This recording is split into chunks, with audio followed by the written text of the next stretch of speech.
Hey guys, I want to further elaborate on a mechanical screening that I did, talking about how direction, a misdirection in your initial phase of the delivery is going to limit your separation. So firsthand, we know that hip shoulder or shoulder hip separation, right? That is a huge contributor to power output, velocity, okay? So for us to obtain high power output, high velocities, we need to make sure that we're checking all the boxes in terms of things that we're doing in our delivery that sets us up for successful patterns or positions or whatever you want to call it. So when I talk about the quad dominance or the heel disconnection or the inability to hip hinge or whatever it is, I think the biggest key is making sure that we're maximizing our direction towards home plate, because this is what happens. So this is the breakdown.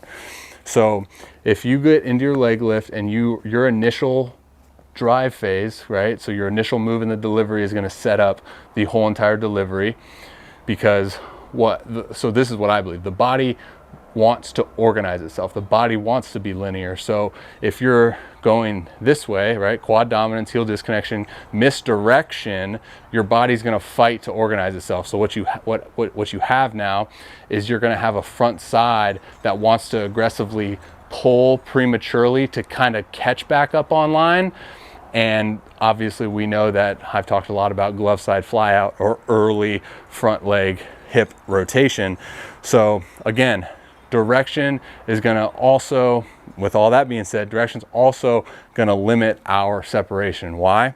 Because this is what happens, okay? Initial phase of the drive phase, initial move of the drive phase, we go this way, okay? So now our direction's going, say, 45 degrees from home to third as a righty. And now what's going to happen, okay? Instead of going this way where you can get true authentic separation of that hip rotation, now this hip rotation isn't going to be internally rotated on time, and you're not able to now disassociate the shoulder to the hip, because your trunk is going to have to follow posture, because you can't separate from this position, right? Because then you're going to be over here and you won't be looking at the target. So if we can now maximize our direction this way, then the hip rotation can occur naturally, and now we can create this stretch, okay? Instead of over here where it's not going to be able to rotate because the direction's off. And you're going to kind of see what's going to happen is you're going to see that the shoulder and the trail hip, for guys that have that pattern, they kind of go hand in hand. There's no separation, right? So online separation, because the rotation occurs naturally. Offline, kind of this is going to follow this. And you're going to see the shoulder is going to match plane with that rear hip. This is kind of what I've seen. Of course, there's individuals, we think of like the Jared Weavers and the Jake Arrietas of the world that kind of make a name for themselves with their crossfire delivery. But again, I think the question is how can we best maximize, whoever's watching this. You look at guys like Weaver, the guys that I just mentioned, and it's like those are the freak athletes of the world, right? Like the 1% of the 1% of the 1% of the 1% of the 1%. And if you have that ability to do that, awesome.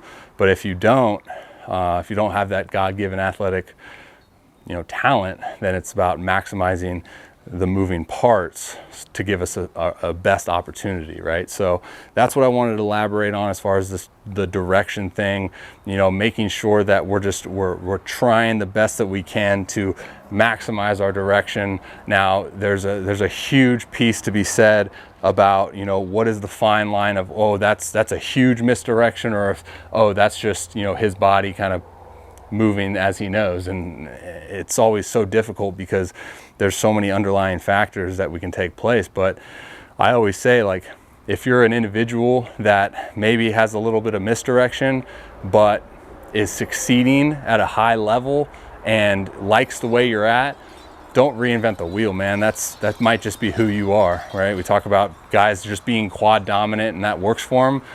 There's no reason to reinvent the wheel. But if you're somebody that is struggling, obtaining your baseball goals as far as like velocity or maybe even command, then then maybe it is time to kind of look at where the lowest hanging fruit is.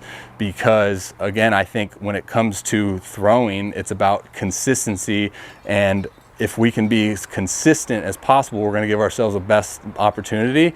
And I think when you see this misdirection here, you know, a lot of things happen with the body trying to fight alignment, and I think what you're going to start seeing is a lot of inconsistencies of that arm path and that release point and the positioning of your whole entire body depending on what pitch you're throwing. So that was a huge bug.